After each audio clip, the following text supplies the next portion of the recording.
پاکستان کی زمبابوے کے خلاف دوسرے اوڈی میں ہار کی بہت بڑی وجہ سامنے آ گئی۔ بابر اعظم نے راز فاش کر دیا۔ بسم اللہ الرحمن الرحیم۔ السلام علیکم۔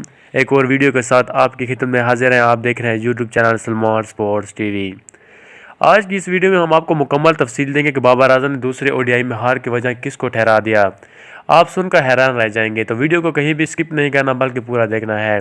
ویڈیو کو سٹارٹ کرنے سے پہلے آپ سے چھوٹی سی گزارش ہے، ویڈیو کو لائک کر دیں، چینل کو سبسکرائب کرنے کے ساتھ ساتھ بیل آئیکن پریس کر دیں تاکہ نئی آنے والی ویڈیو کا نوٹیفیکیشن آپ کو ٹائم پر ملتا رہے۔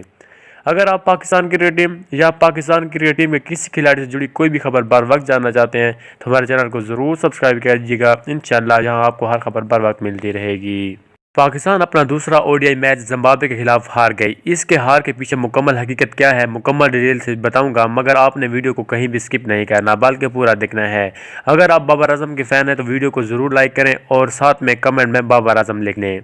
بابر اعظم نے دوسرے اوڈی کے ہار کے پیچھے بہت بڑا راز فاش کر دیا۔ بابر اعظم نے اس ہار میں اپنے آپ کو سارا قصوروار ٹھہرا دیا۔ بابر اعظم کا کہنا ہے کہ زمبابوے کے خلاف جس میچ میں نے سنچری بنائی وہ مجھے میچ فنش کر کے آنا چاہیے تھا۔ مجھے لگتا ہے کہ اس کی وجہ میں ہوں اور مجھے میچ فنش کر کے آنا چاہیے تھا۔ میں اب اپنی خامیوں کو دور کرنے کی کوشش کروں گا۔ امید ہے کہ آپ کو بہتری نظر آئے گی۔ یہ تھی وہ وجہ جس بنا پر پاکستان اپنا دوسرا اوڈی میچ ہار گئی ہے۔ اگر آپ اس طرح کی اور ویڈیو جاننا چاہتے ہیں اور معلومات جاننے کے لیے ہمارے چینل کو ضرور سبسکرائب کیجیے گا۔ انشاءاللہ ایک اور ویڈیو میں ملاقات ہوگی، تب تک کے لیے اللہ حافظ۔